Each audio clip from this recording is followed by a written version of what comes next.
Recording in progress. Good afternoon, honorable members. Let's observe a moment for silent prayer or meditation.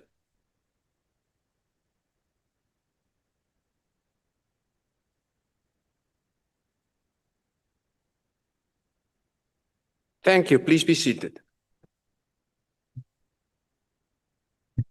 The secretary will read the order. Debate on vote number 41, Water and Sanitation Appropriation Bill. To introduce the budget, I recognize the Honorable the Minister of Water and Sanitation.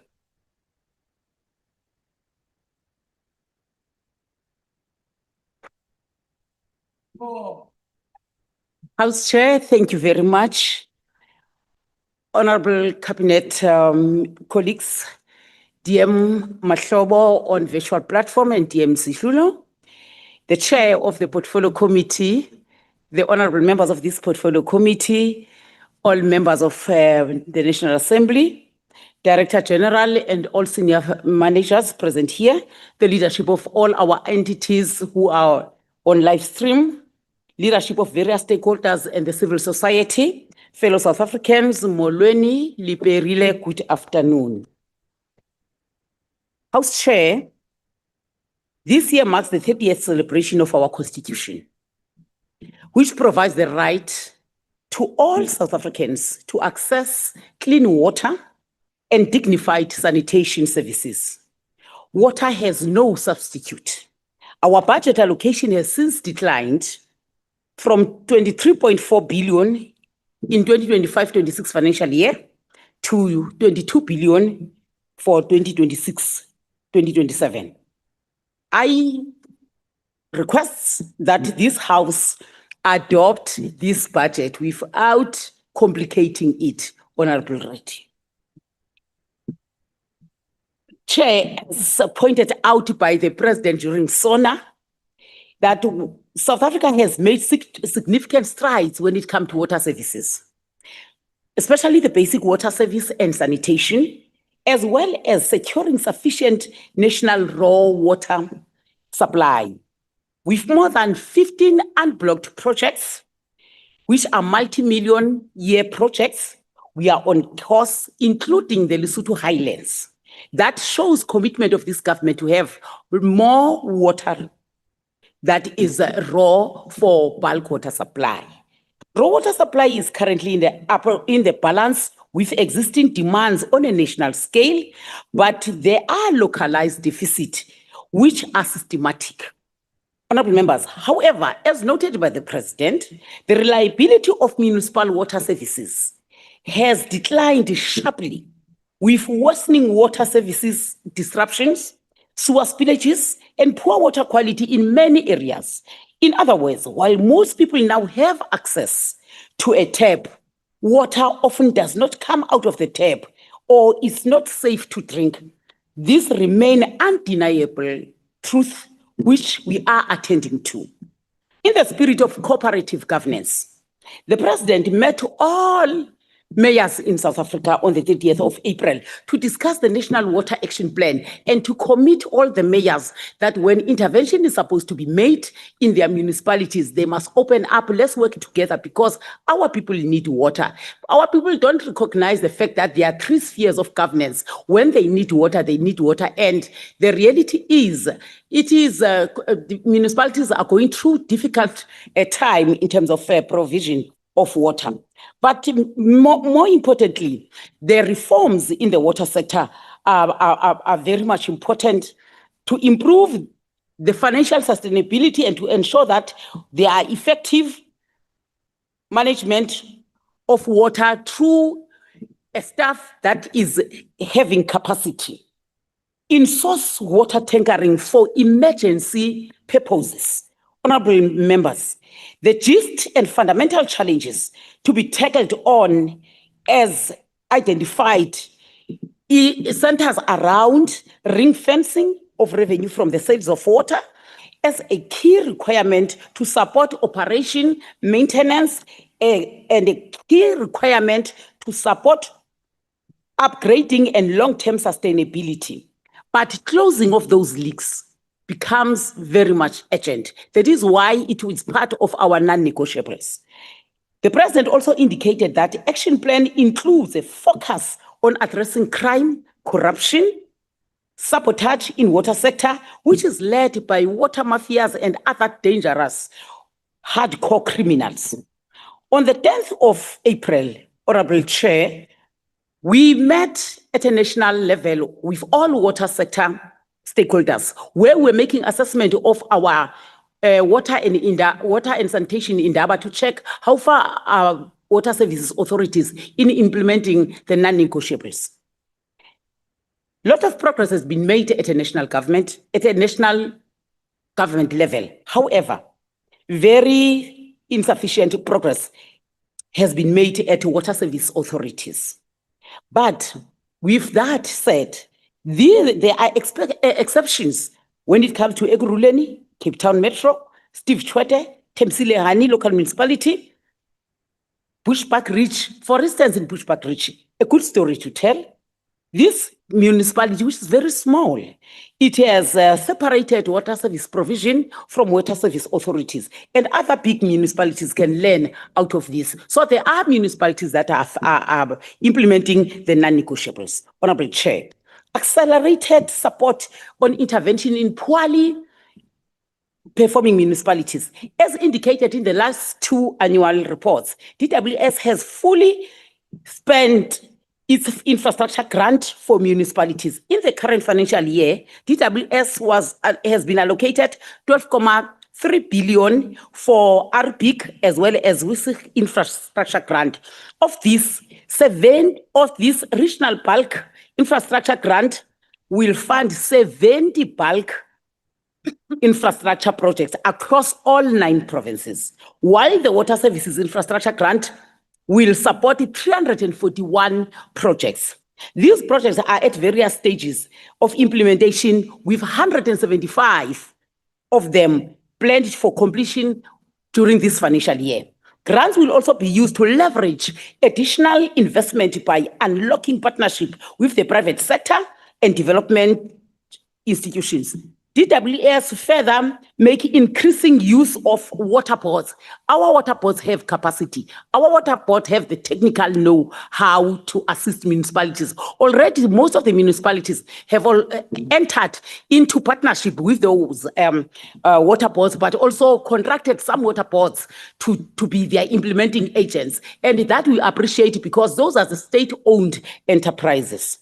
The blue, the green, and no drop report assessment. We have issued that report on the 31st of March 2026, and the situation does not look good.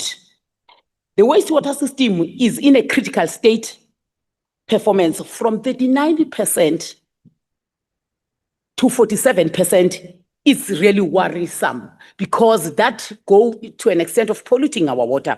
Honorable Chair, there's audit in municipalities are increasing on a daily basis.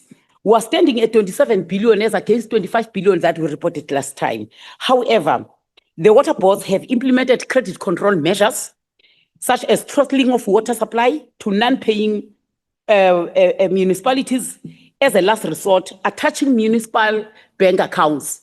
The other option that we have is to close or shut down water, but unfortunately we can't, because water is a basic and fundamental right. However, if the water boards are not paid, the quality of water is going to be compromised. In addition, the National Treasury has implemented withholding of equitable share to the municipalities that have already gone through this are 62. The DWS granted funded projects, just to mention few, as an account to the nation, that 15 million of misgant bulk water scheme in Eastern Cape has been completed in March 2026. 9 million of stack sprayed Libonakibatu. Water waste treatment plant has been refurbished and completed in March 2026, producing 12 million megaliters as against 6 megaliters. But still, people don't have enough water. In Gauteng, the 759 million clip drift water treatment plant On the 8th of May, during the Constitution Day, we went there, 50 megaliters. We are ready to transfer that water to Tshwane municipality. But in terms of their storage capacity, they are not yet ready to accept that water. So it means our problems are systematic and they are at a water service provision level. Chair, in Limpopo, 24 out of 55 villages have been reticulated with 4.8 billion. I've raised my hand for a very long time now. Yeah, thank you, Honorable Minister. Please just hold on for a moment. Honorable Skosana on the virtual platform, why do you want to be recognized? Oh, Chair, should I not be recognized, Chair? Are you saying why I'm supposed to be recognized? No, I'm asking why do you want to intervene? I just wanted to say the minister just said that in the Tembisile municipality and Dr. J.S. Moroka, as we speak here, Chair, we don't have water there. Yeah, no, Honorable I'm here. Skosana. I'm home here. Thank you, Chair. Thank you, Honorable Skosana. But you have members who's going to participate in this debate. And this is a point of debate. So please let them know and then they can really whip the minister when they have the opportunity. But that's not a point of order or a point of privilege. Thank you, Chair. Thank you very much, Chair. That we are providing bulk does not mean we are reticulating. I think Comrade, the Honorable must also know the difference between distribution and provision of bulk. We are not taking the water to the tap. That's not our responsibility. Thank you very much, Chair. 736 million Babanana bulk water pipeline has been completed in March 2026. Mameja Sikororo bulk supply of 352 million has been completed. KwaZulu-Natal phase 3 of 1.5 billion Maphumulo bulk water has been completed. Mpumalanga pit retrieve water treatment plant has been completed with 52 million. 234 million Esther Hook at Ekulindeni bulk has been completed. Northwest Muratela South bulk has been completed with 351 million. Water supply project planned for completion are many, but we are going to provide that information to Parliament. In case that any in Eastern Cape, in Mpumalanga, Low Scope Regional bulk will be completed by December. Gobosh Dam, Drikopis, etc. There are so many, each and every province, we have our own footprints on the projects that are completed, but what is still lacking is that reticulation and distribution. Hence, the community across the country cry of water that does not flow from their tap. That is why I started by acknowledging that, Honorable Chair. The sanitation projects planned for completion, the eradication of bucket system in the Free State is standing at 80% completion. Underperforming contractors have been terminated. Petra Stained and Ritz has also been targeted for completion by June 2027. Rural Access Program, we acknowledge the fact that there are communities that are unserved. They don't even have a single water infrastructure that is there. So we are going to focus on them to ensure that we package for those 2,600,000 settlements that don't have water at all through the boreholes, drilling of boreholes, the protection of the springs, the harvest of rainfall, as well as adopt a village approach where we want to request the private sector to come in and work with us in terms of adopting a village, because these villages are there to stay, and what they need is to be served accordingly as South Africans. Addressing some water challenges in the metros, we are assisting in the metros, especially in Tshwane, in the city of Johannesburg, in Nelson Mandela, through the metro trading services. So, and well, as well as Mangaung Metro, building a capacity to deliver. We have established a water anti-corruption forum with SIU, and we see a lot of progress in terms of arrests as well as recouping of our funds that were taken during these fraudulent activities. So that anti-corruption forum will also assist communities to report acts of crime. We're also building skills and capacity in the sector. We are standing now at 15.8 posts that we have already funded. 116 engineers and technical and other technical positions were filled. 54 candidate engineers are also appointed in the department. We are also part of the building global relations. South Africa has been nominated to be the chair with France in terms of the United Nations Water Conference in December, because we have proven ourselves beyond reasonable doubt when we hosted the Africa Investment Conference, where we managed to mobilize 10 to 12 billion a year, and that was appreciated. In conclusion, Chair, the budget vote is more than a statement of intent. It is a statement of hope and possibility. It reflects our commitment to building a water secure South Africa in which every person must have access to clean water and dignified sanitation. At the same time, it is a clear declaration. Thank you, Honourable Minister. Thank you very much. I request that you adopt this. Thank you, thank you. The first party reaction will come from the Honourable Ditebe. You're supposed to clap ready. Thank you.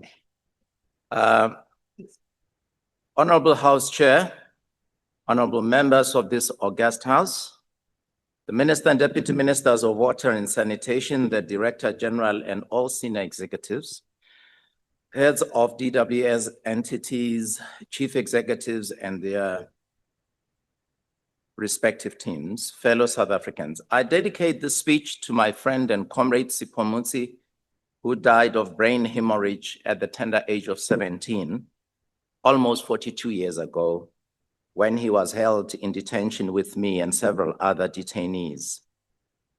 He died on the 5th of May, 1985, and I had to be a witness in an inquest investigating the cause of his death. So I dedicate this speech to him, to his memory. I stand before this House to reaffirm a fundamental truth that lies at the very heart of the African National Congress's incontrovertible, axiomatic position. Water is life. It is not a resource to be commodified and monetized. It is a cornerstone of human dignity, equality, and social justice. The pith and substance of our Constitution, its letter and spirit. As we deliberate on Budget 41, we are guided by Section 2(7), subsection 1, paragraph B of our Constitution, which enshrines the right of every citizen to have access to sufficient water. For the ANC, this is not just a legal obligation. It is a revolutionary moral imperative.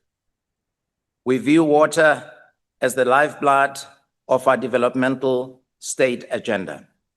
It is the catalyst for inclusive growth, the fuel for industrialization, and the tool with which we will finally achieve true spatial transformation for those still living in the shadows of our past. We must be honest and transparent with the people of South Africa. We are operating in a tightening fiscal environment, a fiscal environment that is vulnerable to low and slow growth trajectory and the rapidly evolving geopolitical factors such as the current Middle East crisis. This budget reflects a decline in absolute terms from 23.4 billion in 2025-26 to 22 billion for the 2026-27 cycle. This represents a 9.1% real reduction. However, the ANC does not view a smaller purse as a reason for smaller dreams and goals. Instead, it is a call for greater efficiency and strategic innovation. We have structured a medium-term expenditure framework allocation of 135.125 billion, 130.125 billion 130.125 billion over the next 3 years. Let that sink in. This is the magnitude of our commitment. This is the weight of our investment in the dignity of our people. Let us break that down for the voters and citizens. 71.121 billion from the main account and 59 billion from the water trading entity. What does this tell us? It tells us that we are successfully shifting toward a model that leverages financing outside the traditional tax-based baseline. We are mobilizing capital to ensure that the taps do not run dry, even when the national purse is under pressure. The allocation of these billions is not a blank check. It is a contract between this government and the people. Every rand must be accounted for. Every project must move us closer to a society where the bucket system is a distant memory and where no community goes thirsty. We do not accept retreat. Instead, the fiscal pressure is a clarion call for greater efficiency, more rigorous oversight, and strategic innovation. We are tasked with doing more, doing it better, and doing it faster with the resources at our disposal. The ANC took these creative, forward-looking steps because President Ramaphosa, in his 2026 State of the Nation address, said that water is now the single most important issue for many people across South Africa, to herald the establishment of the National Water Crisis Committee, which the president chairs. This is the ANC, the builder of systems and institutions, people's needs first, jobs and services first, economic transformation first, systems and institutions that have worked before, systems and institutions that will work again, just as SARS, SIU, the Reserve Bank, the NPA, AGSA, TCTA, Rand Water, Umgeni, Utugela Water, and other institutions of the state have worked and continue to work. Much more needs to be done to make all of them work for the people. Of course, cynics and naysayers will deny this, but our resolve to serve our people is coded in discipline, resilience, pragmatism, and foresight. Our focus is clear. While Program 2 has seen a necessary reduction, we have protected Program 3, thereby allocating 14.7 billion, nearly 67% of the total vote. This is where the heavy lifting happens. But infrastructure is only as strong as the institutions that manage it. That is why the ANC is championing the establishment of the National Water Resource Infrastructure Agency, NWRIA. We are reforming the water trading entity to ensure that we have state capacity to manage our assets with world-class precision. We are not just talking about pipes and pumps. We are talking about a strategic infrastructure pipeline that will change the face of this country. The Lesotho Highlands, Phase 2, to secure the social and economic heartbeat of Gauteng. The Umkomazi scheme for the people of KwaZulu-Natal, the Mokolo crocodile augmentation and the Berg River fuel flay projects, the Olifants management model, which proves that public-private collaboration can work for the poor. Honorable members, we can no longer rely solely on the rain. Climate change is a reality, not a theory. It is the Anthropocene that will become the apocalypse if left unchecked. The ANC strategy is to aggressively diversify our water mix. We are investing in reuse, desalination, and groundwater extraction.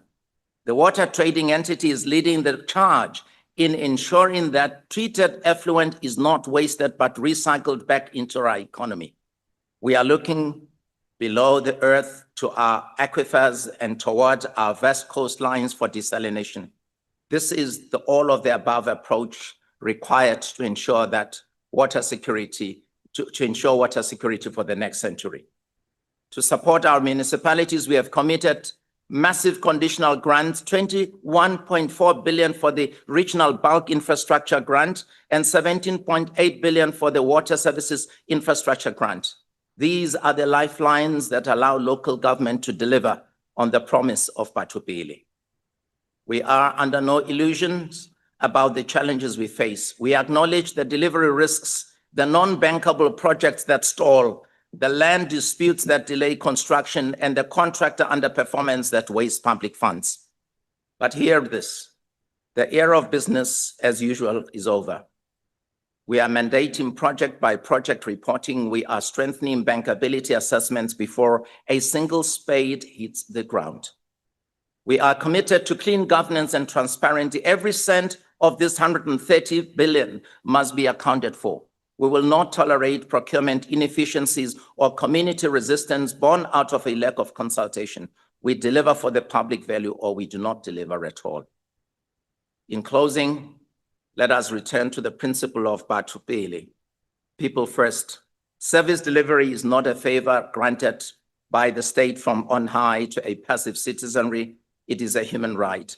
Birthed in the ANC's 1923 Bill of Rights, transitioned into the 1943 Africans' Claims, the 1955 Freedom Charter, the ANC's 1988 Constitutional Guidelines for a Democratic South Africa, and finally, the 1993 Interim Constitution and present-day 1996 Constitution.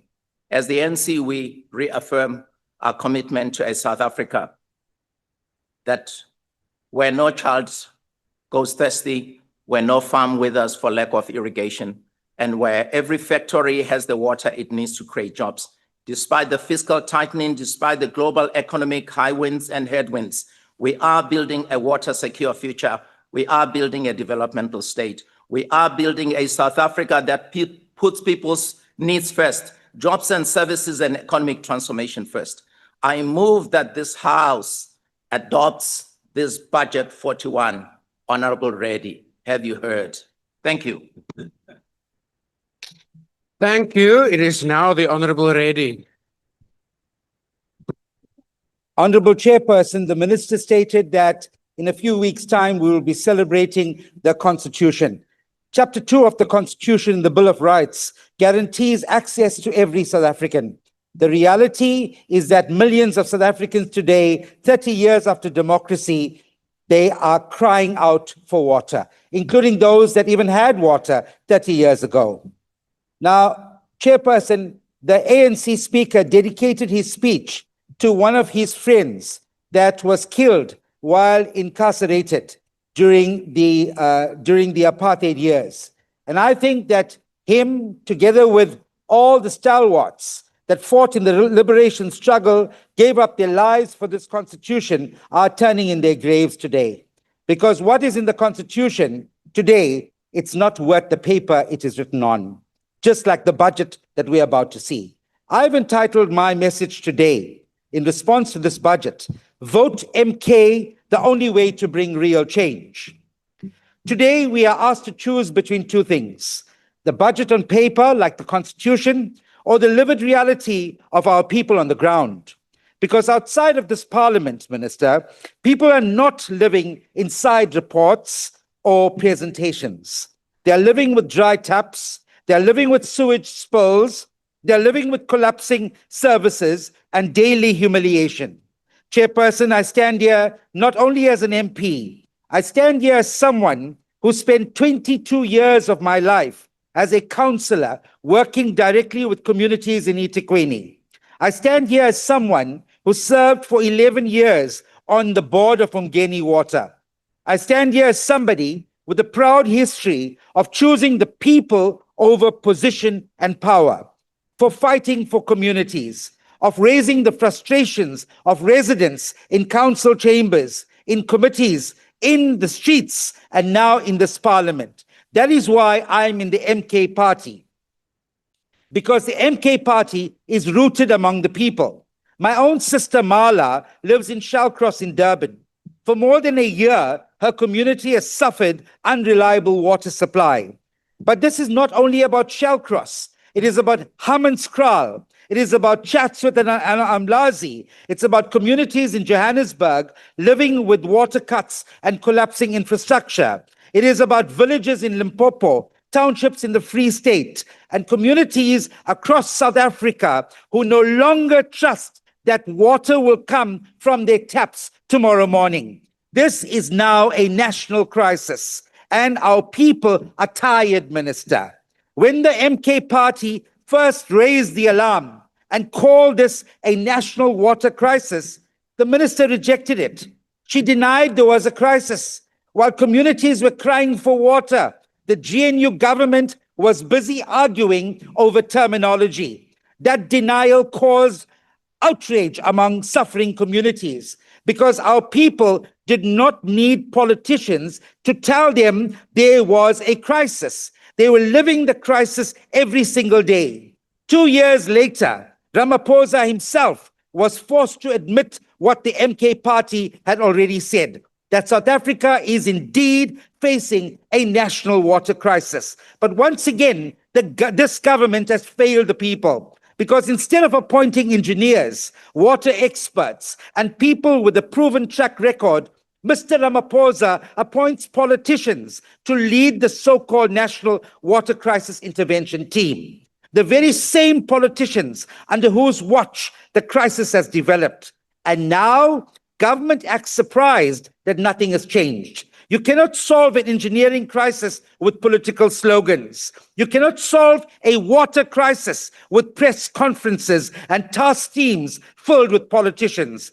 That is why the intervention is failing. The MK party believes South Africa needs a real national water crisis team led by experts, the engineers, experienced professionals, not politicians protecting one another, not comrades deploying comrades, not another structure created for headlines while communities continue suffering. Because our people do not drink politics, my dear friends. They drink water. The MK party is unfuckwittable because we are not disconnected elites speaking theory from boardrooms. We are among the people. We know their pain, we know their anger, and we are not afraid to speak uncomfortable truths in this house. Honorable Skosana from the MK party interjected today because he said in his area right now, there's no water. That is the reality that we as MK talk about. We're not here talking airy-fairy stories. Today, I want to teach this house something. There is a difference between revolution and what South Africa has today. What we have today is not revolution. It is what I call revolution, a mixture of reform and revolution. Politicians speak revolutionary language, but protect the same broken system. That is not revolution, it is survival politics. A revolution changes the condition of the people. A revolution restores dignity. A revolution changes who benefits from the economy. But 30 years later, millions of our people struggle for basic water and sanitation. It is a fact. That is why the great revolutionary Amilcar Cabral warned us, tell no lies, claim no easy victories. Yet every year, this house celebrates plans while communities continue suffering. The MK party cannot support a budget that does not fundamentally change the lives of our people. What is the purpose of billions in allocations while communities still queue for water? What is the purpose of reports while wastewater plans collapse? What is the purpose of speeches about progress while residents still protest for water? This crisis, Minister, is man-made. This is about corruption, political deployment, poor maintenance, weak government. This debate also reminds South Africans of 2022, because in 2022, the ANC used its majority to protect Mr. Ramaphosa. Honorable Reddy, just hold on. I have a hand there at the back. Please take your seat for a moment. Honorable member, why do you want to be recognized? Thank you, House Chairperson. I just wanted to check if the Honourable Reddy did indeed use unparliamentary language a couple of minutes ago, and I'd like you to rule on that. I would not like to repeat it myself. Thank you. Yes, Honorable Reddy, there was a word I didn't catch, hopefully properly. The word is unfuckwittable. You can check it in the dictionary. Google it. Unfuckwittable is a word in the dictionary. unfuckwithable. It means that you are steady and you are steadfast. Please check it. Thank you. Please proceed with your speech. I'll consider the matter and if necessary, come back. Thank you. So today, the highest court in the land has found Mr. Ramaphosa wanting, a constitutional delinquent. Yet instead of accountability, the ANC is once again trying to protect him. The only difference now is that they no longer have the numbers alone. So they rely on their GNU partners like the DA. Parties will criticize the ANC during the day, but protect the ANC when it matters most. Why? Because cabinet positions and political comfort is more important to them. Helen Zille is swimming in the streets of Johannesburg. The DA knows that communities are suffering, yet they're going to come here today and they're going to support this budget. Why? Because of the cabinet positions. This is not a revolution, it is a revolution. The upcoming local government elections is directly linked to this debate, because on the 4th of November, South Africans will not simply vote for councillors, my friends. They will decide whether they want more excuses or they want real change. And the MK party says clearly today, vote MK. Because all these parties have had a chance. They have failed you. And the people are suffering because of them. The MK party will give you real change. I thank you. Thank you. The next speaker is the Honorable Mbiku.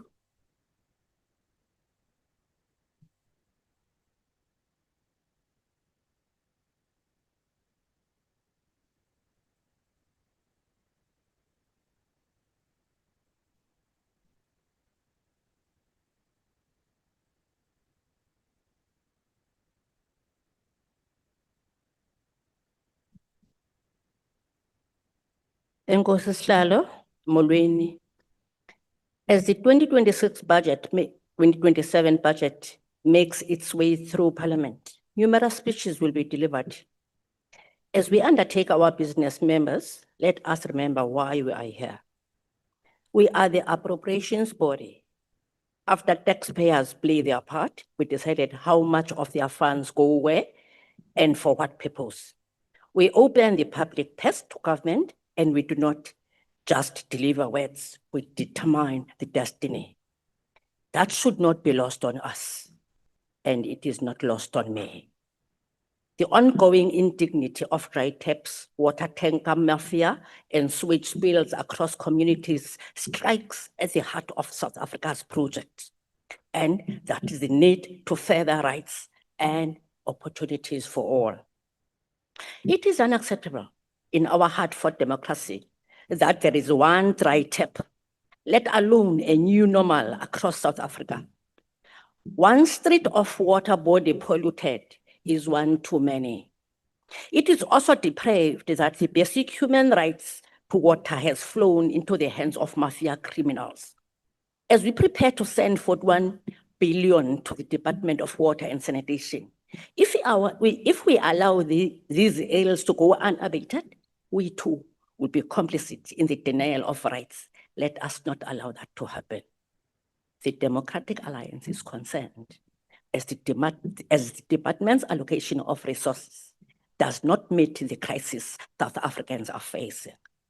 While communities are without working infrastructure, as drinking water goes down the drain and sewage enters homes, the department will reduce infrastructure spending by 1.7 billion this year. Tell that to the communities across our country living with dry taps, queuing for a water tanker and living in fields. The department's own reports indicate that infrastructure quality has regressed.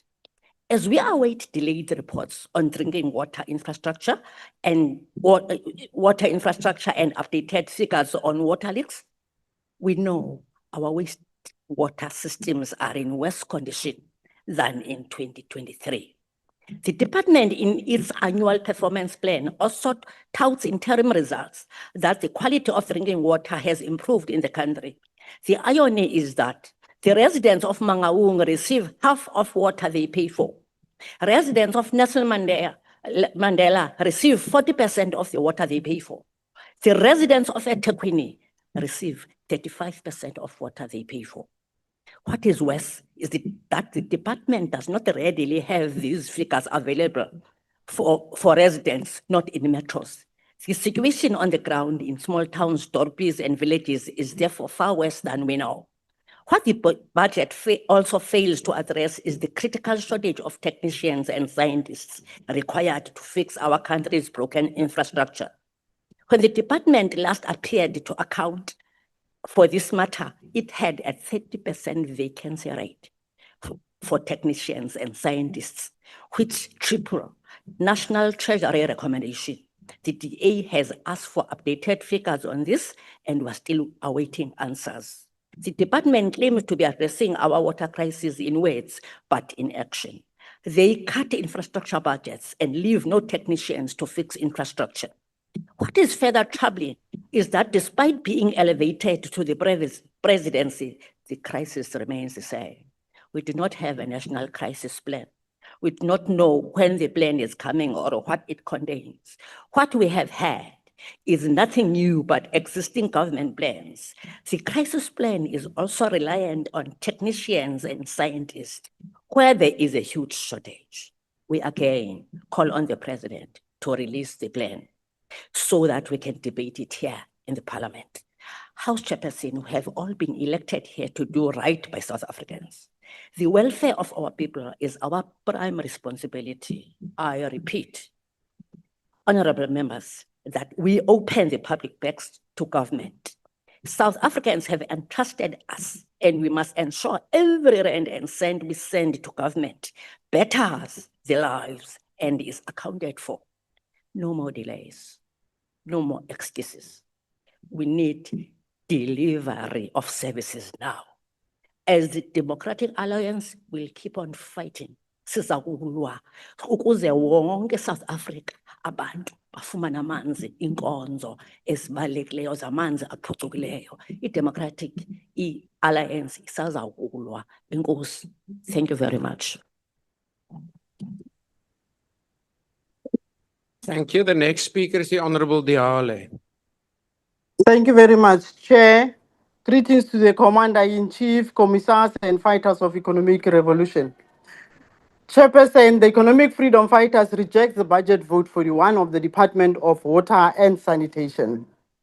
2 months ago, the rural villages of Lower and Upper Zinguka, Lenye, Zanyokwe, Mkubiso, and others in Keikamashoek, under the Amatloti local municipality in the Eastern Cape, came to a standstill as communities there protested to have water in their taps, which taps had been dry for months before.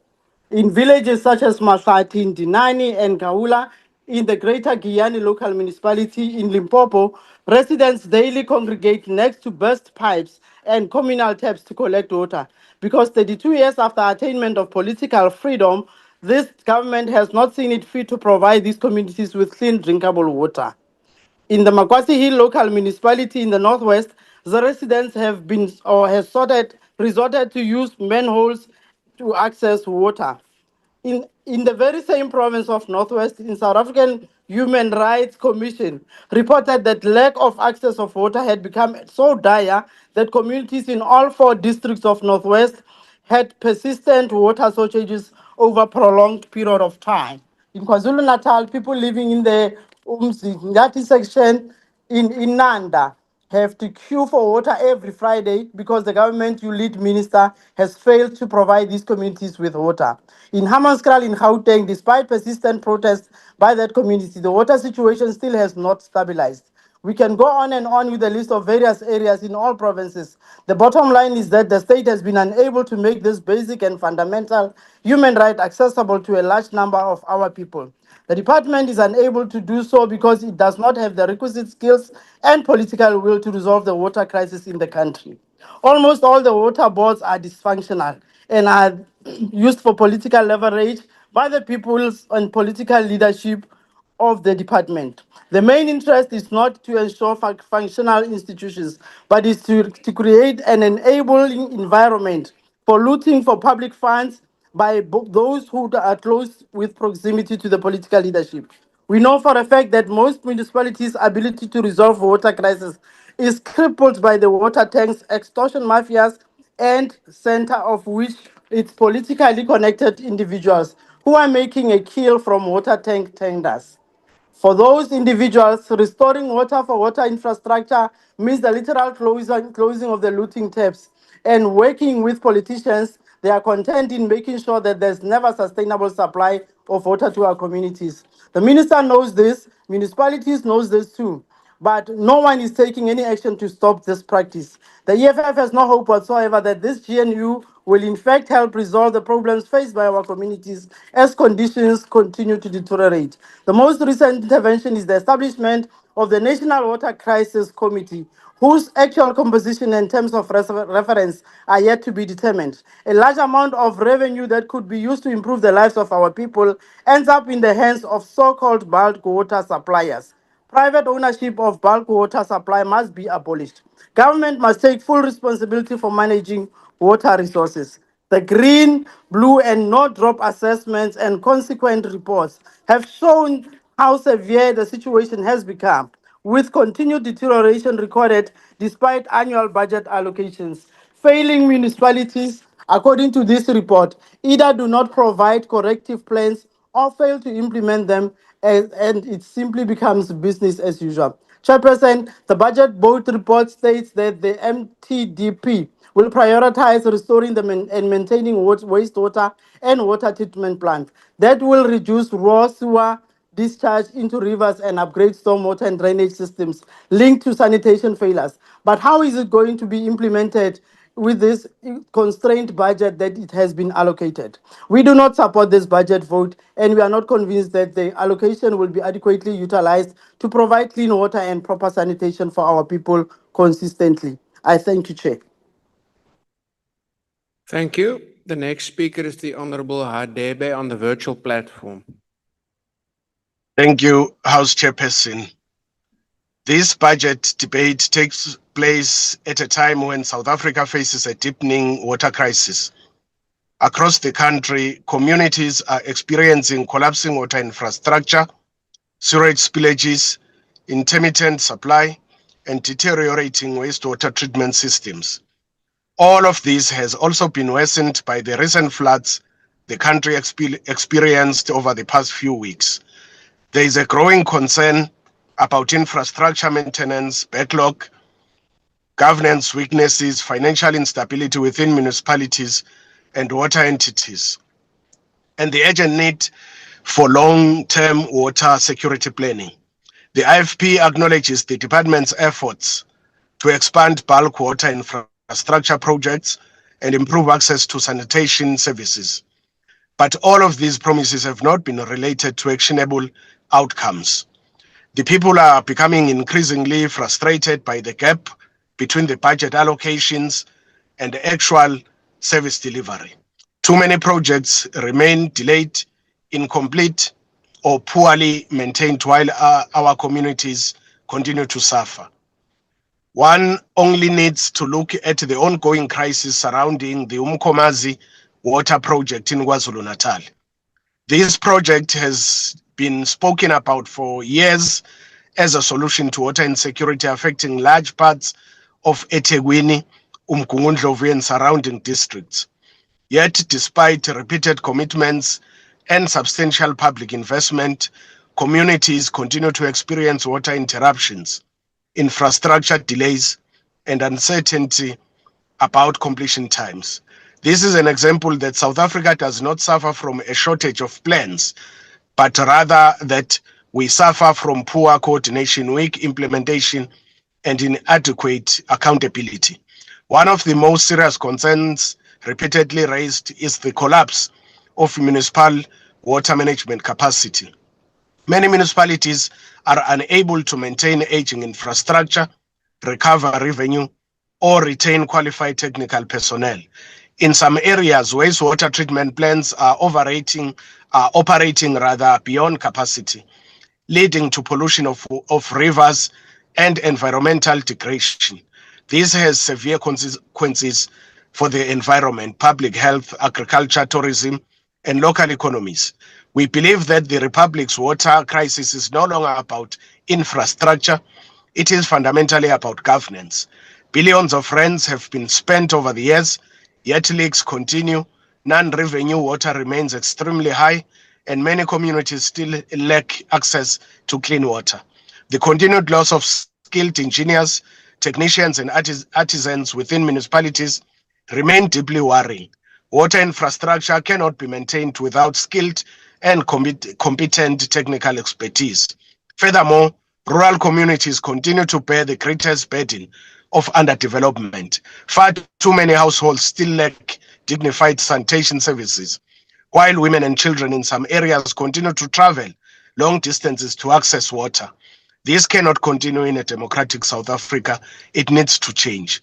We need stronger maintenance programs, professionalization of technical appointments, accelerated infrastructure delivery, stricter consequence management for corruption and negligence, and enhance oversight over municipalities and water entities.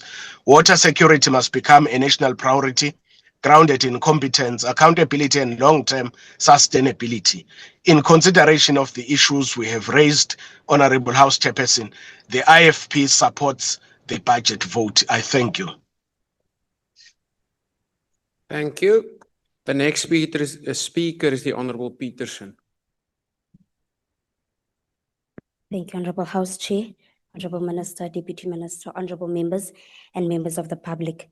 I rise today on behalf of the Patriotic Alliance to debate Vote 41, Water and Sanitation, a vote that speaks to the health, dignity, and survival of our people. Honorable Minister, we will support this budget, but we must raise our concerns. Water is a life and sanitation is dignity. Yet failures in this department continue to endanger South Africans and weaken our democracy. Honorable Minister, the lack of maintenance of water infrastructure has left communities vulnerable. Burst pipes, leaking reservoirs, and collapsing sewage systems are not only inconveniences, they are public health hazards. Vote 41 must prioritize maintenance, not just new projects, because neglect turns infrastructure into danger.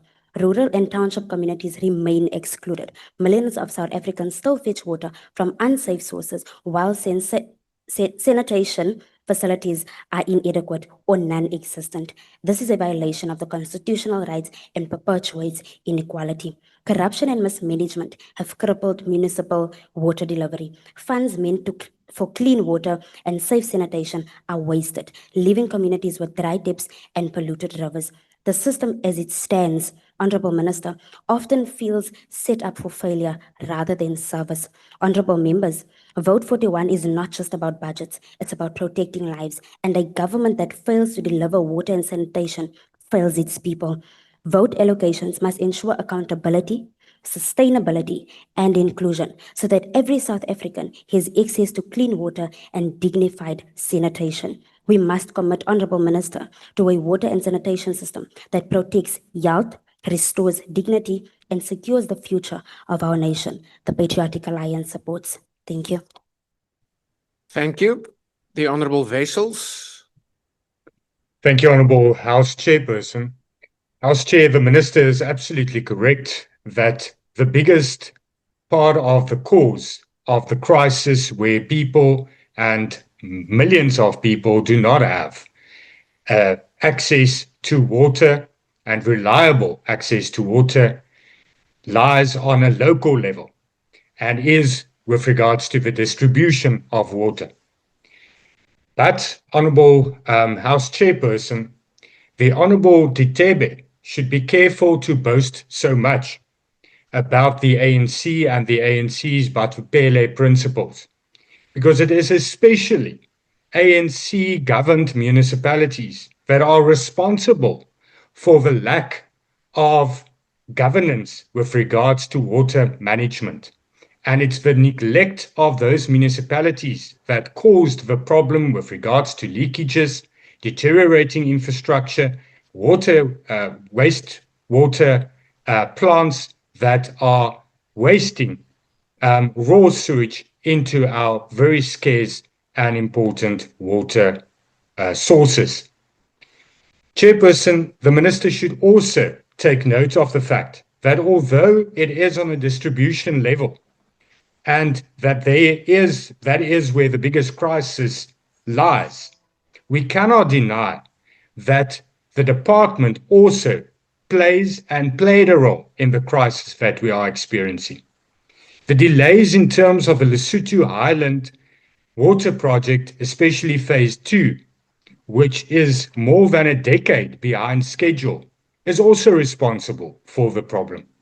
The Great Letaba River water development project, that is almost also a decade behind schedule, is also responsible for this schedule, for this problem.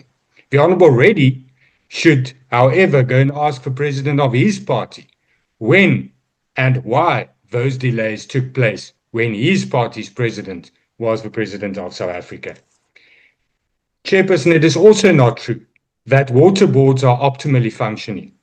Many water boards are not even achieving their performance targets, and they do not obtain clean or unqualified audit opinions. It is not because of outstanding debt of municipalities solely, because you don't, or to put it like that, outstanding debt is not a cause for adverse audit finding. There is a managerial problem at our water boards as well. Another problem, Chairperson, is that contributes to this water crisis also lies with the department, and that is the regulatory toothlessness of the department. We welcome the fact that some heavy fines have been issued recently to municipalities that transgress, but it's not enough. And it is delayed action that also leads to this crisis. Minister, Section 63 of the Water Services Act should be aggressively utilized rather than spending time overreaching with regulations in terms of recreational usage of public dams, which will entail losses of jobs and will not be will not serve the purpose which it is intended to serve, although it is noble. Those regulations are not important currently. Rather use Section 63, issue fines, and see to it that municipalities comply to legislation and stop their mismanagement, and that they start to effect Batupele principles towards the people that they are supposed to serve. I thank you. The next speaker is Honorable Kobe.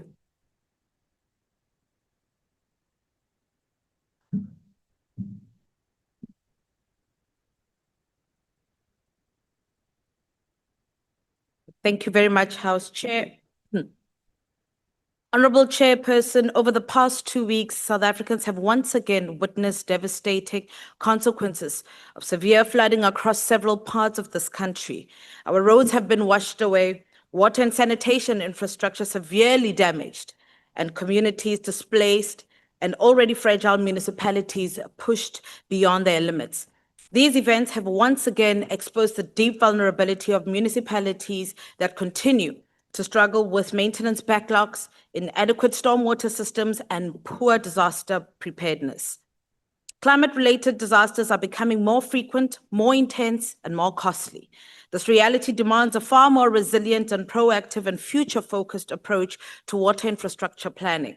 South Africa cannot continue operating in a cycle of crisis response while critical infrastructure deteriorates and vulnerable communities bear the brunt of this government's failure.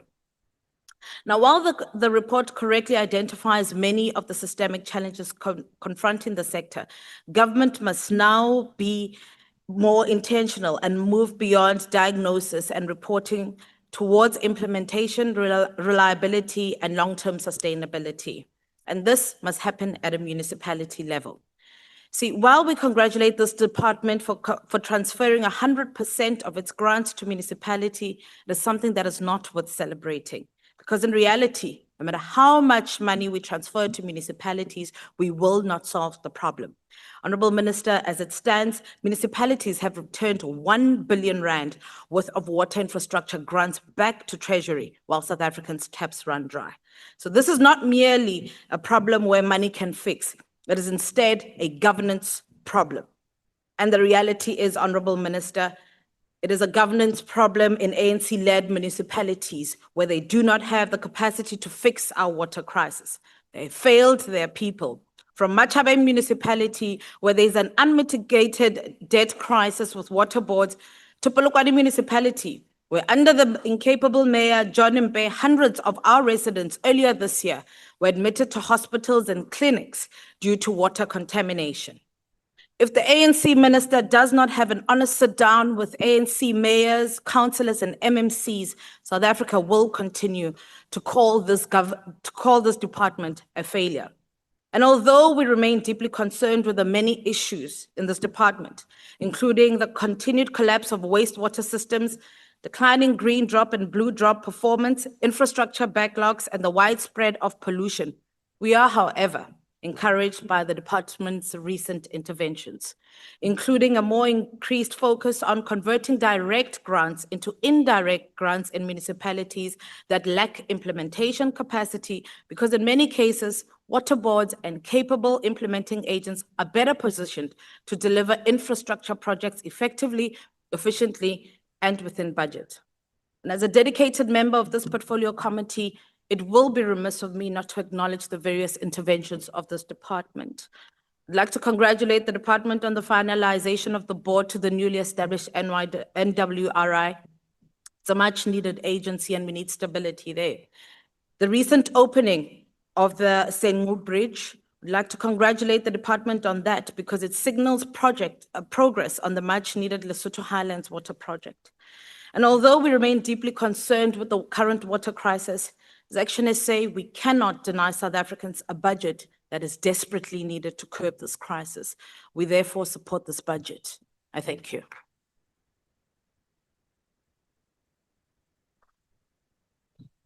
The next speaker is the Deputy Minister of Water and Sanitation, Honorable Sithole.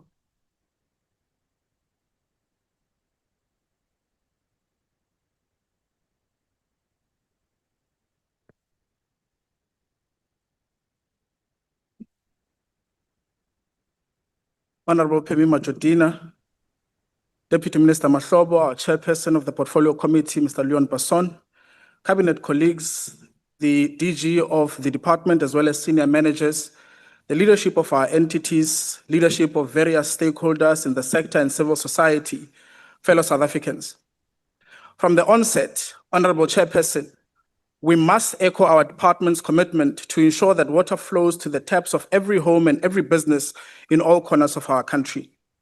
But our hard work and commitment must be met with better governance in municipalities. Municipalities play a key constitutional role in bringing water to the people of our country. For water to flow, municipalities must be functional. We simply cannot ignore this truth. Honorable Chairperson, for us to ensure water security for all, the department must continue to be uncompromising in its regulatory role. The department has to be strengthening its regulatory function and making its regulatory actions more consistent. And this has resulted in an increased number of civil actions and criminal charges against municipalities for sewage pollution, as well as action against industrial polluters.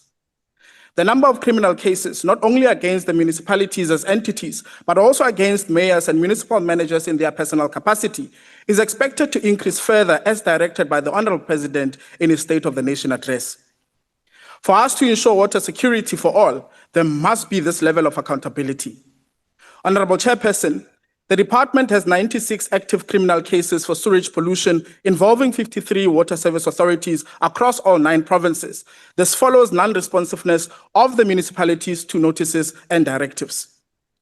In 53 of these cases, an investigation is currently underway with a further 42 that have been referred to the National Prosecuting Authority for a decision to prosecute. In one case, the NPA has decided to include charges against the municipal manager in his personal capacity. This level of accountability is our bold commitment to ensuring water security for all, as access to water is a sacrosanct right.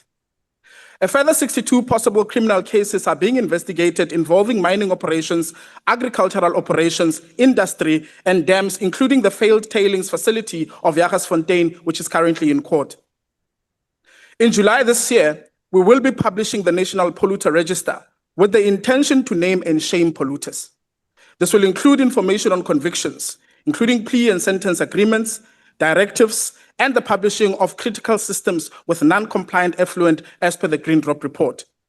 This again, Honorable Chairperson, is part of our effort to ensure that we protect our water resources and improve raw water quality and security. Honorable members, South Africa currently receives on average 800 million cubic meters of water annually into the integrated Vaal River system from the Lesotho Highlands Water Project as part of improving the country's water security.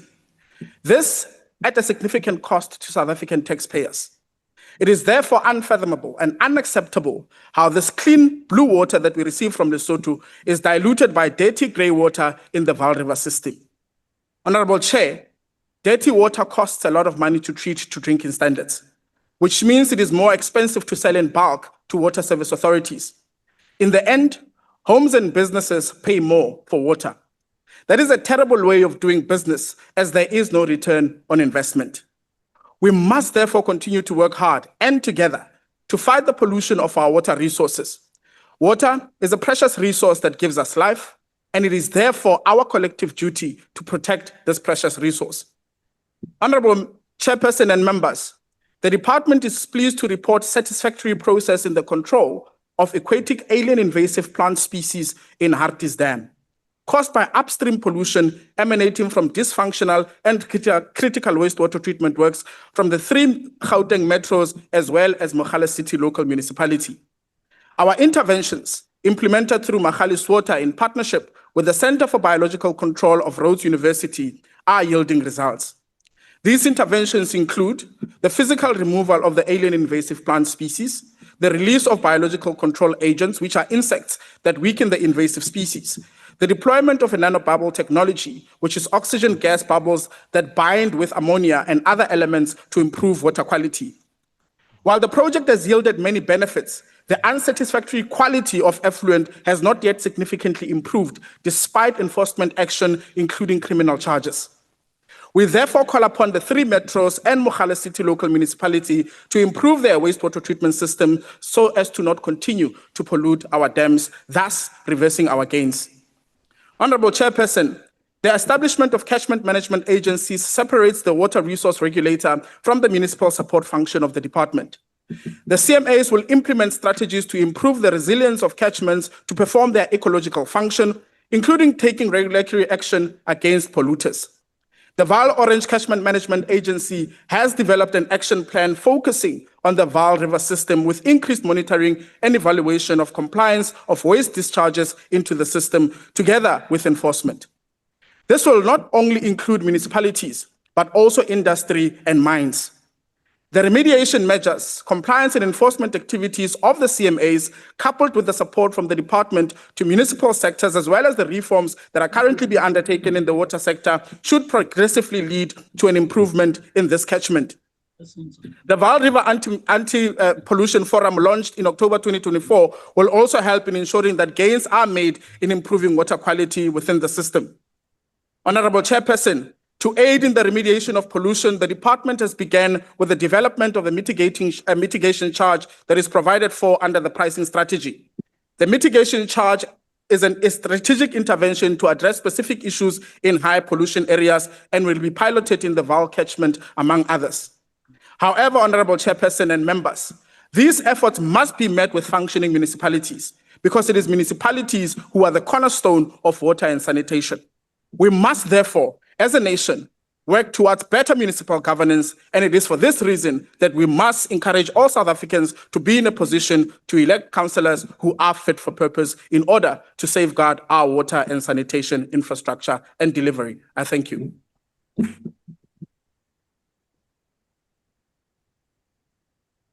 The next speaker is Honorable Mesho. Honorable Chairperson and honorable members, the ACDP has consistently affirmed that water is not merely a commodity, but water is life and the essence of human dignity. Access to clean water is a constitutional right, and together with sanitation, improve the self-worth of all individuals and their human dignity.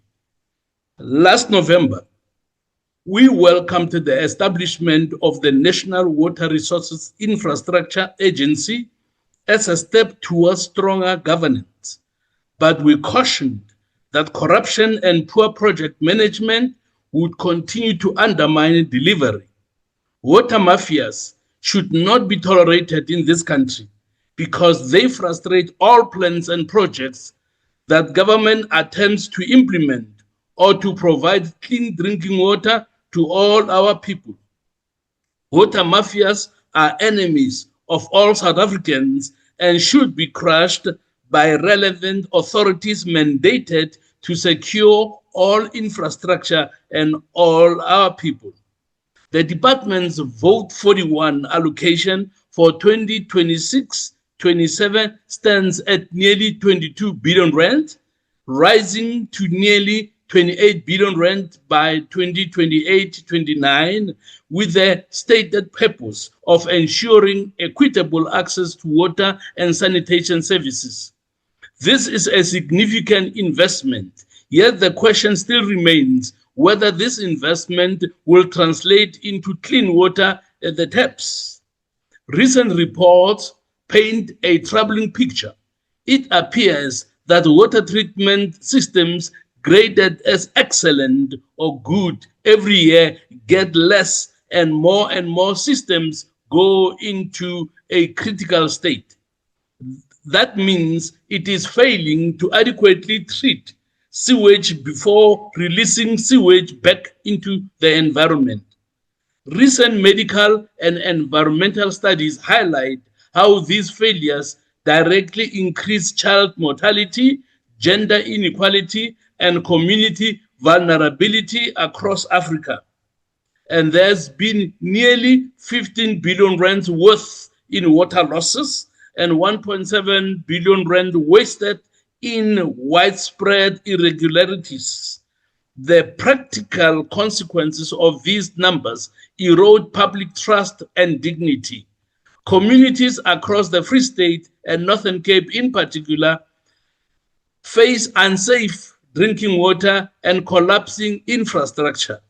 Bacteria, viruses, and parasites in sewage infect communities through drinking water, food preparation. Honourable Member, your time has expired. Thank you. The next speaker is Honourable Nontenja. Thank you, Honorable House Chair. House Chair, water is not a privilege. It is a constitutional right. It is the foundation of public health, economic development, agriculture, education, and human dignity. Yet, across South Africa, communities are living with dry taps, unsafe drinking water, failing wastewater treatment plants, and rivers contaminated by sewage and pollution. The report paints a gloomy picture of a sector under severe pressure, weakened by poor planning, failing infrastructure projects, financial instability, and weak governance. The South African Human Rights Commission has described the deterioration of wastewater systems as nothing but a disaster. Yet, despite this national emergency, government has reduced the department's budget by almost 2 billion. While the department has identified municipalities as one of the weakest links in the water sector, the UTM believes that the department is not doing enough to address this national disaster. This, despite the fact that the UTM wrote to all three spheres of government, Ngomba Wagwawat 40 Ekon, in BCMM, apho ilali ezi-15 zingenamanzi acocekileyo zixhomekeke kumanzi angacocekanga wetenkasi. Lo mba wetenkasi unento yokwenza nokutyisana kwamaqabane kwezi tenders poses a serious public health risk with a high likelihood of waterborne diseases spreading through the 15 affected villages. Water from the tankers dispatched by the municipalities is visible, contaminated. Agcwele izibonkolo. Matter is not an isolated matter, but a countrywide disaster affecting areas like Johannesburg. If the residents of the biggest metro in Africa walk long distances in search of water, imagine the situation in rural areas and informal settlements. The UTM calls for an emergency national water recovery plan focused on fixing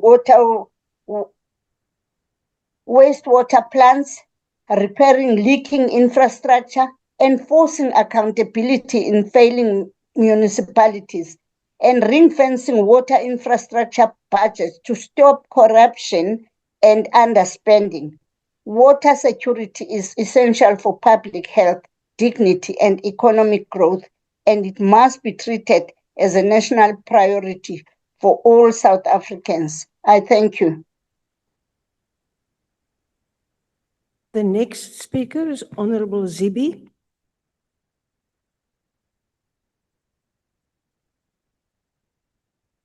Is Honorable Zibi on the platform?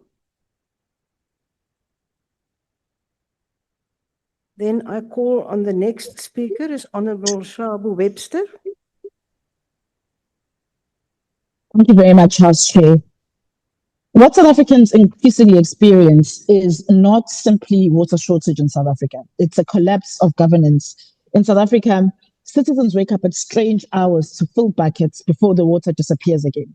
Families queue at water tankers, not knowing when supply will return, and communities live with sewage flowing into rivers, into leaking reservoirs, with collapsing pipes, with wastewater systems that aren't functioning properly.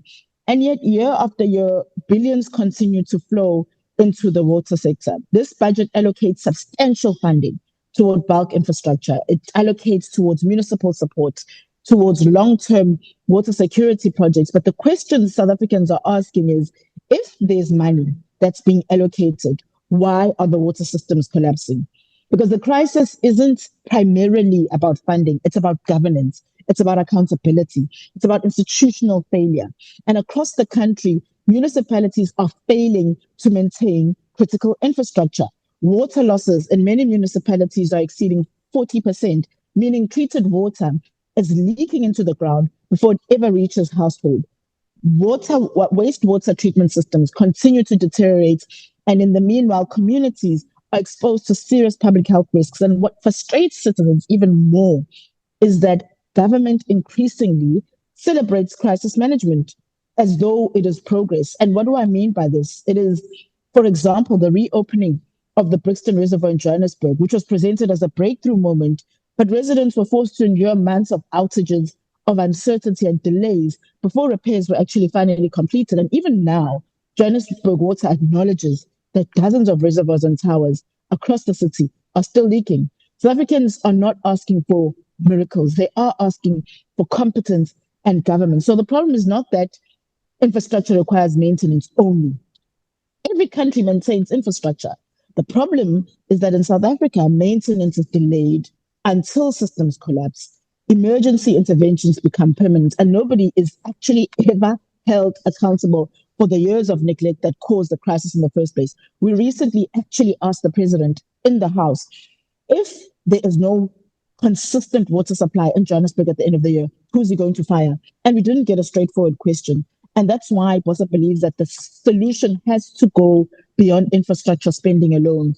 We need a professionalized water governance system. We need stronger oversight of municipalities and water boards. We need proper maintenance planning, and we need consequences for procurement failures and transparency around project delivery and infrastructure performance. And we need intervention by the Water and Sanitation Department when it is necessary to do so.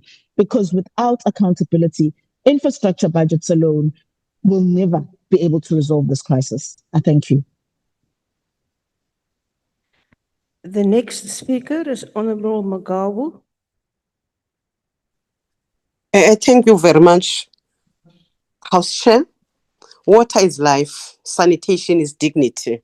Water is a constitutional right Yet for millions of South Africans, especially in rural communities, informal settlement and struggling municipalities, access to clean water and proper sanitation remains unreliable and deeply unequal. Too many families still live with dry taps, collapsing infrastructure and sewage flowing through their communities. That is painful reality facing our people. Our crisis is not about the lack of rain, it's about the management of rain we receive. The ATM has consistently warned that South Africa's water crisis would worsen if government failed to act decisively. We have repeatedly called for stronger investment in infrastructure maintenance, improved rural sanitation, consequence management, and equitable access to water resources. Today, the evidence before this House confirms that those warnings were justified. Honorable members, the department's own reports reveal serious delay in bulk water infrastructure projects because of procurement failures, contractor disputes, and inadequate planning. The people of KwaMashu cannot drink procurement delays. They cannot survive on excuses while sewer runs through their streets and taps remain dry. In Hammanskraal, residents have faced years of unsafe drinking water, including contamination concerns linked to cholera outbreaks and failing infrastructure. People of Makanda are still facing water crisis. The people of Mdantsane as well have faced recurring water interruptions and sanitation challenges caused by municipal infrastructure failures. The ATM therefore believes this budget vote cannot continue as business as usual. South Africans expect solutions, accountability, and urgent intervention. Firstly, there must be greater focus on maintenance and leak reduction. Billions of liters of water are lost every year because of aging infrastructure, leaking pipes, and poor municipal management. Secondly, government must urgently prioritize the recovery of failing wastewater treatment plants. Communities cannot continue living with unsafe sanitation systems that threaten public health and environmental safety. The departments must invest more on localized solutions like boreholes, rainwater harvesting, smart metering to build resilience at the community level. The ATM maintains that accountability can no longer remain an optional public relation exercise while communities chew with buckets and sewer flows through the streets as though collapse has become government policy. Municipalities receiving billions in water and sanitation funding must be compelled to publish clear, measurable, and publicly accessible infrastructure and reliability plans instead of endless promises, launch events, and excuse-filled press conference after every crisis. Honorable Minister, let's work hard and ensure that in this country, a child cannot choose between education and a bucket of water. I thank you. Is there a speaker for Al Jamaa on the platform? The NCC, the PAC, UIT? Good. The next speaker is Honorable Moore.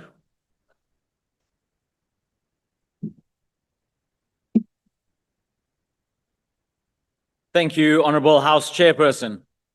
South Africa is in a water crisis, and this is not a slogan.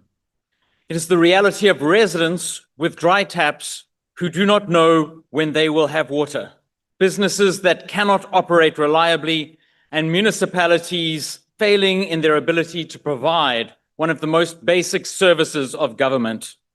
Vote 41 must therefore be judged against the seriousness of this crisis. South Africa cannot afford paralysis in the water and sanitation sector. We need this department to function. Water boards to deliver, bulk projects to move, and wastewater systems to be repaired.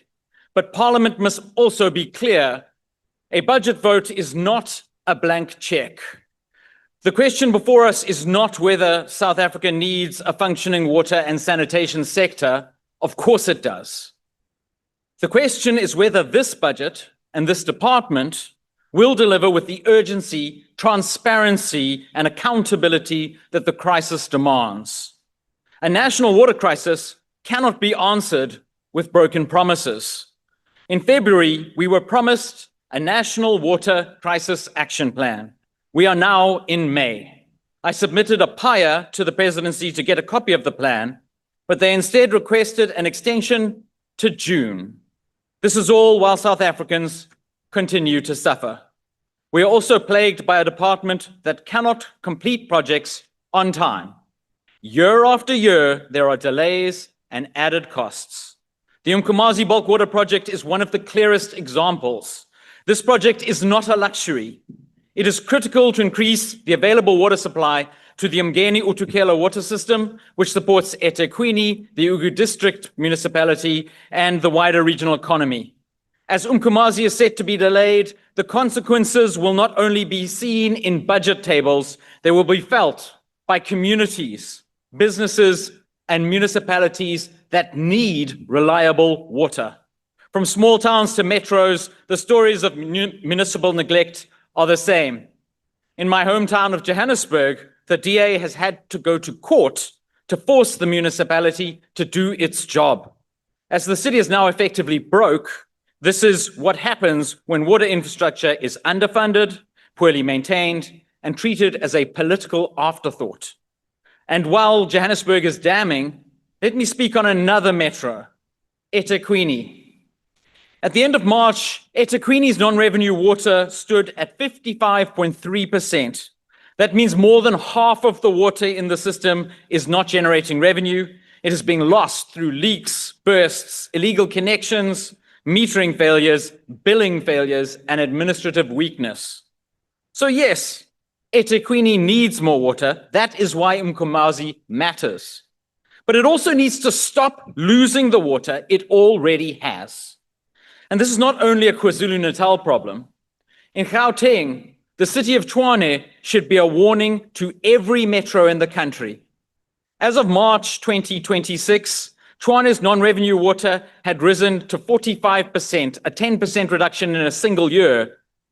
Total losses to 42.7% and physical losses to 34%.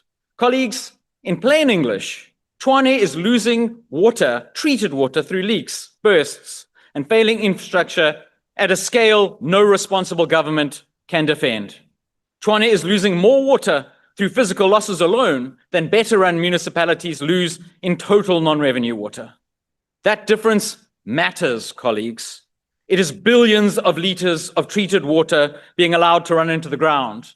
It is potentially billions of rands lost instead of being used to fix infrastructure, improve services, and stabilize municipal finances. So when the Tshwane Coalition speaks about success, residents should test those claims against the water disaster unfolding in their metro.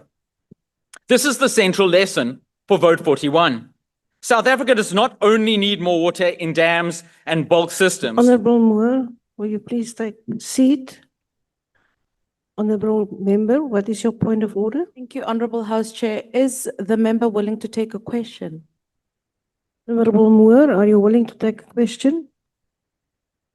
No, I've offered many times to talk to you about this, Honorable Kobe. South Africa does not need more water in dams and bulk service systems. We need more water reaching taps. We need municipalities that can protect infrastructure, collect revenue, repair leaks, manage pressure, and account for every liter they receive. Because this is why this budget must be judged by delivery, not by how many plans are announced, not by how many meetings are held, and certainly not by how many promises are repeated, but by whether projects are completed, losses are reduced. Honorable Moore, will you please take a seat? Honorable Reddy, what is your point of order? Thank you, Honorable Speaker. I wanted to know if the Speaker will take a question because he's convinced me that he's going to be voting against the budget. And he's put up a very good argument that we should Honorable not Reddy, support you've the made your budget. point of I order. just Do you wanted a want- question, please, if we may. Thank you. Honorable Moore, do you want to? Chair, I Take won't a take a question. question from Honorable Reddy or anyone else. So again, this budget must be judged by delivery, not by how many plans are announced, not by how many meetings are held, not by how many promises are repeated, but by whether projects are completed, losses are reduced, wastewater works are restored, and residents receive reliable water services.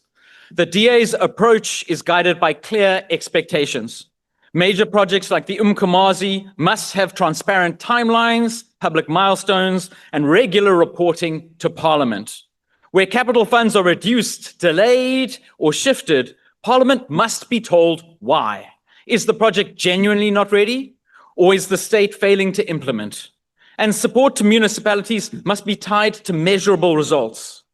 Municipalities cannot continue losing 40%, 50% or more of their water while national government treats this as business as usual.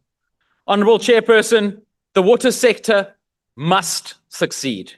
In the GNU, we have a responsibility to act constructively where progress is possible, but constructive does not mean silent. We will raise concerns where capital projects are delayed. We will demand accountability where municipalities fail. We will insist that water losses are treated as financial, infrastructure, and governance crises. Because the test of this budget is not where the money appears on a page. The test is whether water reaches people. South Africa needs working infrastructure. South Africa needs reliable water. And South Africa really needs Vote 41 to become a delivery budget. I thank you.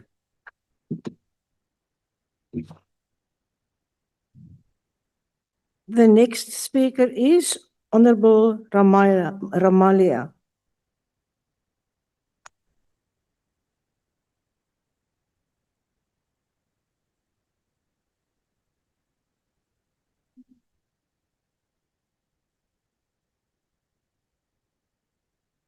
Thank you, Honorable Chair. I know some people refer to me as Ramalia. I must make it clear. My apologies, Honorable. I'm Ramaila. Honorable Chair and Honorable Minister, Deputy Minister Mashobo and Deputy Minister Solo.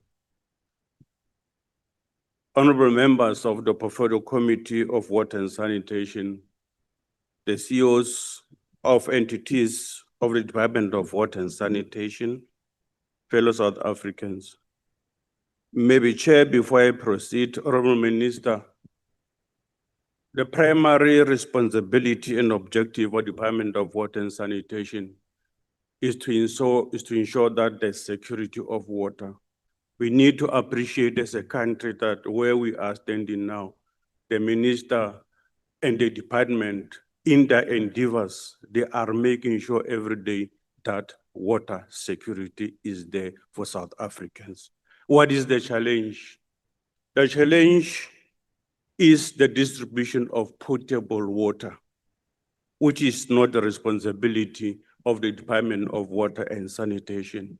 But yes, indeed, the Department of Water and Sanitation has a responsibility to assist water services authorities. And it is through the reforms that are taking place, in particular, the Water Services Bill. The Water Service Bill over and above the Section 139 intervention will strengthen the intervention of the Minister of Water and Sanitation to ensure that indeed the biggest challenge that the country is faced with, which is the reticulation, piping to households of potable water, gets improved. And Honorable Minister, we should be able to allow the dreamers to continue dreaming in their slumber. That is their work. And no amount of hallucination, we must acknowledge, will deter the ANC-led government of unity to fail in its service delivery trajectory. Budget Vote 41 is not merely about figures in a ledger book. It is about justice, dignity, the daily lives reality of millions, the daily lived reality of millions of South Africans. It is a vote for the farmer in Limpopo who depends on water to produce food, for the child in Sekhukhune who deserves clean drinking water, and for the grandmother in KwaDlangezwa who deserves dignity sanitation. When we debate Budget 41, we are not discussing pipes and concrete alone. We are discussing the lifeblood of our democracy. The theme, advancing equity and service delivery outcomes through strategic water investment, is anchored in South Africa's broader water transformation agenda and aligns with continental priorities such as Africa Water Investment Program, which seeks to accelerate equitable and sustainable water infrastructure development. Within this context, it reaffirms the ANC-led government of national unity's commitment to dismantling the legacy of water apartheid and spatial inequality through targeted strategic investment. During the apartheid era, we all know that water is a scarce commodity. As a result of that, the concept used was that it was some for few, but the ANC-led government has flipped it around. It said few for some in the distribution of scarce resources. What it basically means that during the apartheid era, the scarce resource water that was shared amongst only few people.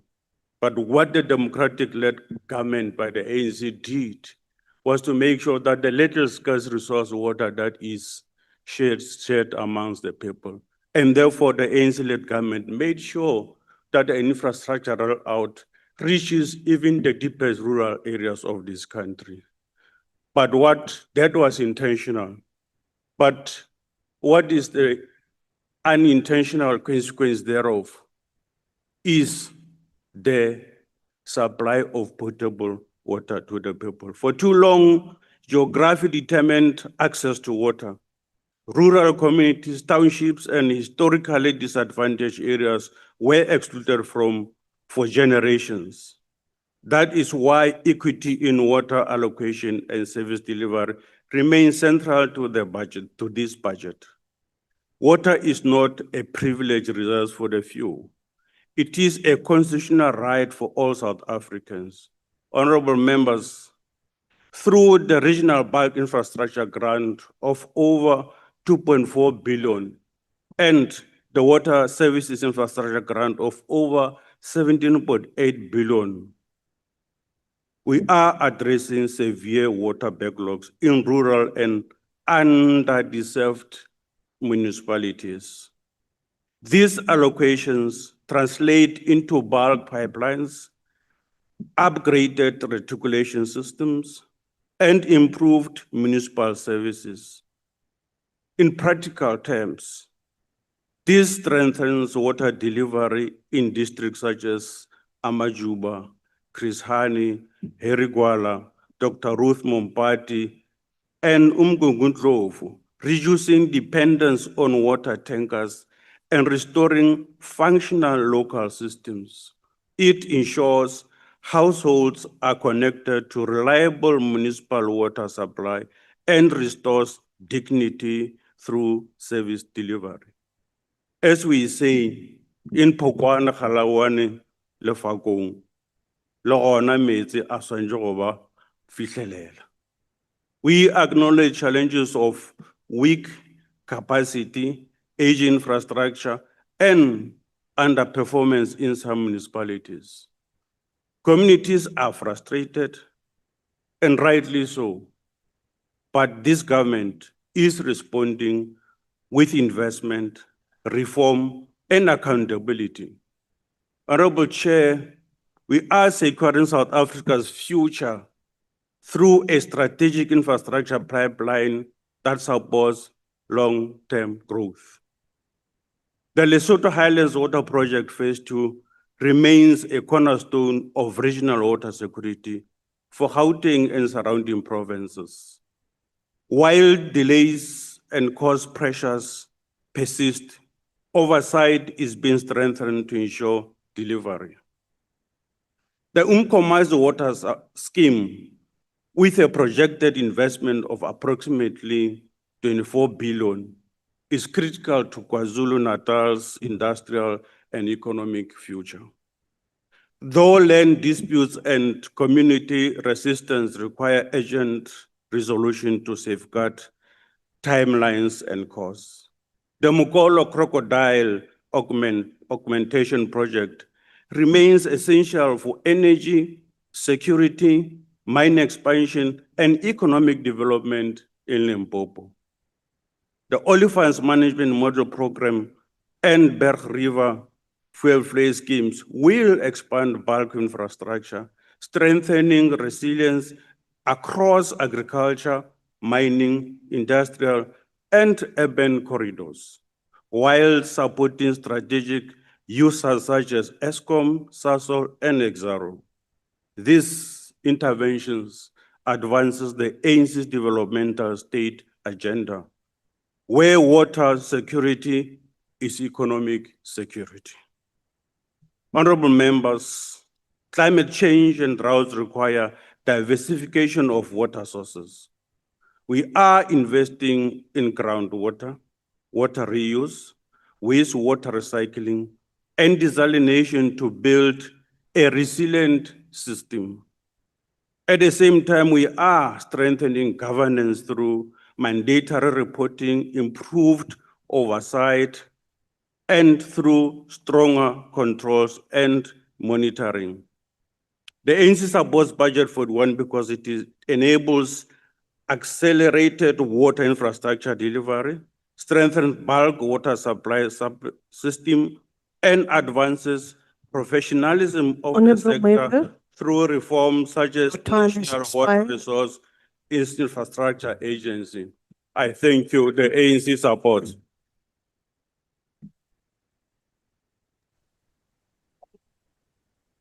The next speaker is the Deputy Minister of Water and Sanitation, Honorable Mashlobu. Thank you so much, Chairperson, Comrade Minister Pemi Majodina, DMC Tlula, other ministers, honorable members, fellow South Africans. We wanted to say, tell no lies, claim no easy victories, mask no difficulties.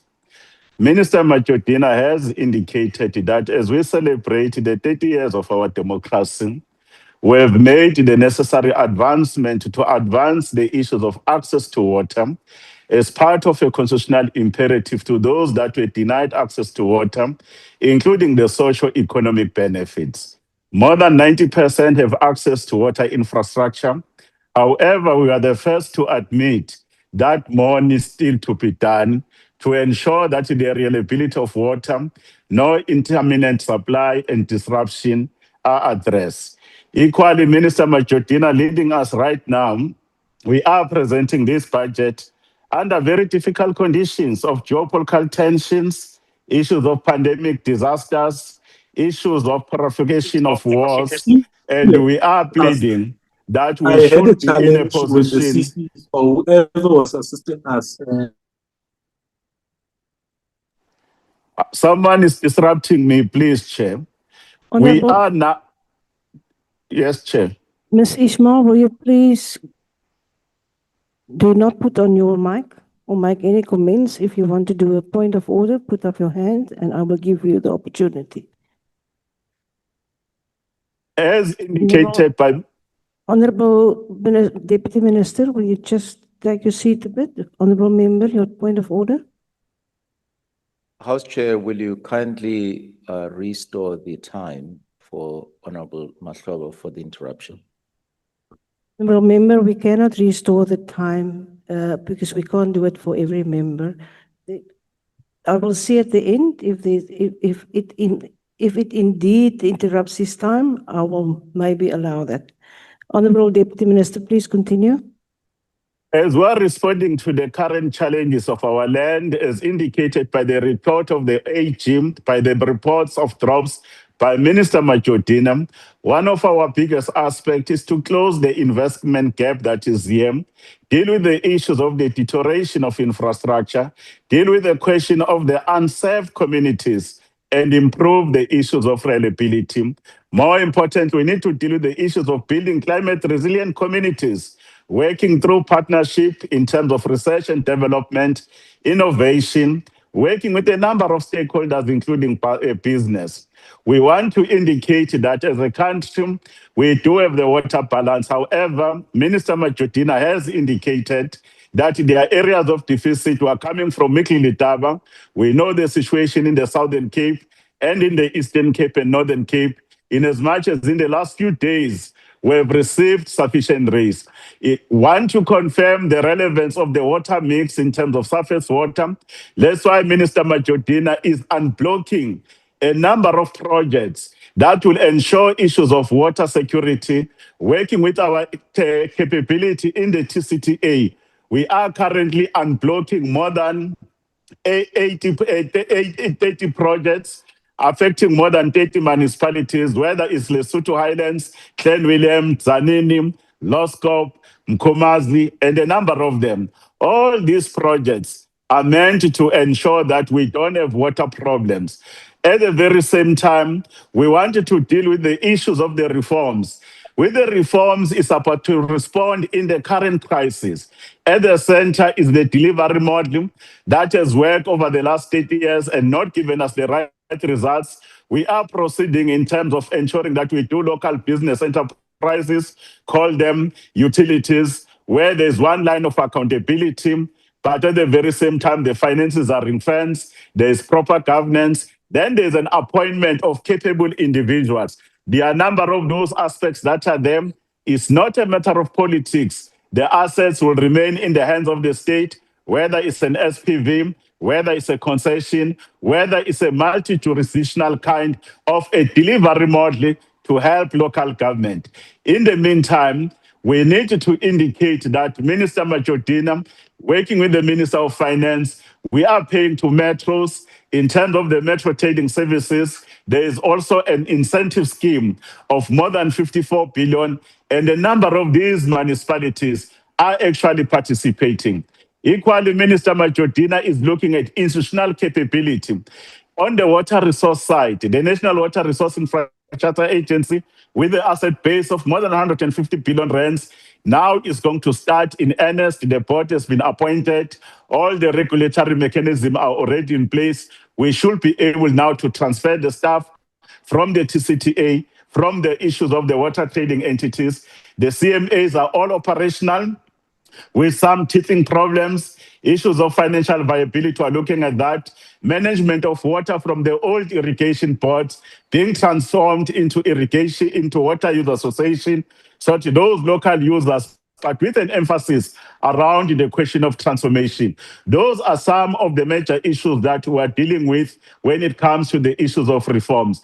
Equally, when it comes to reforms, we are looking at the water use licensing, and so that the economies of our country can be unpegged. And licensing must never become a problem. From 35% to 80%, we can issue a water use license. Under this leadership of Minister Majodina, in less than 90 days, and the capability is there. Equally, the skewed water allocation in the main, that is mostly with agriculture. We are looking at the issues of using Judge Ngwepe's report that we shared with the people of Limpopo during the course of the week. We shall go over from each catchment that is stressed and ensure that there is compulsory licensing. Water is shared amongst its people, but more importantly for the environment and international obligation. Equally, we shall proceed to transform the issues of use of water resource infrastructure. Our dams no longer actually are for only irrigation, it's for multi-purpose use, but the usage by communities that were displaced, but also the communities around. Therefore, there are these issues of bringing in young people, Black people, women in general, to ensure that recreational activities and other activities are taken into consideration. We need to indicate that when it comes to dams, one of the issues we wanted to deal with is the issue of licensing by those that have not registered their water uses, and they have only 90 days to do so. You can't do illegal damming and stealing of our water. It must fall and it must stop. When it comes to financing of the water sector, there is traditional financing. government under the leadership of Comrade President Cyril Ramaphosa over the next few years is making 55 billion rands just on issues of infrastructure grants that are given to municipalities, whether those that are with Minister Majotina, whether in human settlement, whether in COGTA, all those projects in total, they are going to give you more than 800 projects. And members, go to our strategic plan and read each and every municipality out of the 144. They do have a water project to address issues of problems. But then private sector has a role to play. We must allow private sector to invest their resources. More than 40 billion rands in terms of private sector contribution is there. Whether you go to Valka Mahara, you go to Olifants Management Model, and we go to the market. There are also green bonds. Go to the city of Cape Town, working with our partnership office, we are able to go and actually mobilize resources of more than 2.5 billion because we can convert waste into particular wealth. Those are the main issues that this ministry is doing to deal with the issues on how to do financing. Blended finance were one of those that got more money in a number of projects, whether the issues of the orphan sport that is supporting the issues where in Polokwane, eThekwini, and other number of municipalities are getting those particular aspects. Issues of water tariffs are very important. We must ensure that the tariff for water is cost reflective, but water must never be too expensive. That's why the issue of an independent economic regulator managing issues of equity, economic development is in place. We've finalized the pricing strategy as the response on some of the matters that we need to deal with. The issues around O&M, a certain portion of the budget now, about 24 billion rands, around issues of rehabilitation, dealing with some of the issues that are there. The infrastructure fund now has 4 windows in which we can be in a position to support our municipalities. Legislatively, we are then amending the Water Services Act. We are introducing water performance-based contracts. We are ensuring that nobody works in water, whether as an individual or an entity, without the requisite skills. They will have the governance arrangement to bring private sector, work with state entities, build the capacity of municipal-owned entities. Therefore, the issues that we wanted to indicate, Ramaphosa is working hard. The issues of legislation, it has to be amended. Finally, for us to be able to deliver this work, Minister has indicated how are we feeling the position in our department, the financial turnaround, we have unqualified audit opinion, the issues of unauthorized, irregular has been reduced, and our budget that we request you to support is 130 billion rands over the MTF for the main account. But more importantly, if you look at these monies, we also have our own trading entity that has 59 billion that we needed to indicate. The trading entity, we must deal with the issues of those who are owing the water boards and owing the department. On behalf of our government and President Cyril Ramaphosa, Minister Majotina and Sitlulu, let's get down to work and stop the rhetoric. Our people expect less of us. They expect that we go on the Honorable ground and change our Deputy lives. Minister. Thank you so much, Chairperson. Thank you.